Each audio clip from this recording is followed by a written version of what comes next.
ବାରତା ଆସିଛି ଆଜି।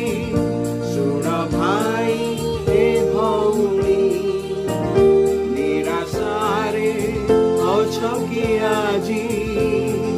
ତେବେ ଶୁଣ ଏ ଭାଇ, ଶୁଭ ବାରତା ଆସିଛି ଆଜି। ସରଗର ଏ ବାରତା, ପ୍ରେମର ବାରତା, ସତ୍ୟମୁଖୀର ବାରତା, ପରିତ୍ରାଣର କଥା।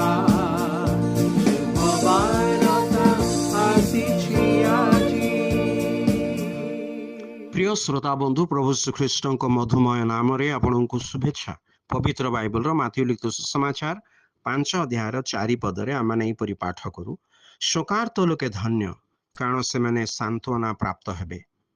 ବିଭିନ୍ନ କାରଣରୁ ମନୁଷ୍ୟ ନିଜ ଜୀବନରେ ଶୋକ କରିଥାଏ।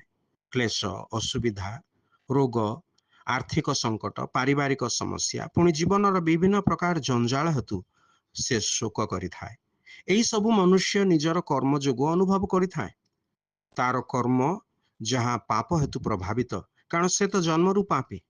ମନୁଷ୍ୟ ନିଜର ପାପ ହେତୁ ଯେଉଁ ଦୁର୍ଦ୍ଦଶାର ସମ୍ମୁଖୀନ ହୁଏ, ଏହି ପାପରୁ, ପାପର ପ୍ରଭାବରୁ ଓ ପାପର ଦଣ୍ଡରୁ ସେ ମୁକ୍ତି ପାଇବାକୁ ତ ଚାହିଁଥାଏ।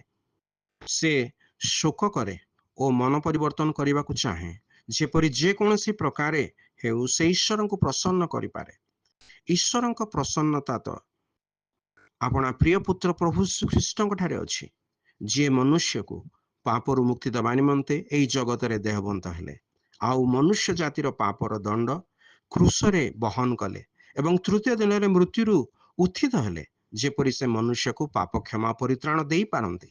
ଯେ କେହି ନିଜର ପାପ ଅବସ୍ଥାରୁ ଶୋକାର୍ତ୍ତ ହୃଦୟରେ ମନ ପରିବର୍ତ୍ତନ କରି ପ୍ରଭୁ ଶ୍ରୀଖ୍ରୀଷ୍ଟଙ୍କଠାରେ ବିଶ୍ୱାସ କରେ, ସେ ପରିତ୍ରାଣ ପ୍ରାପ୍ତ ହୁଏ ତଥା ଈଶ୍ୱରଙ୍କର ଉପସ୍ଥିତିରେ ସାନ୍ତ୍ୱନା ପାଏ।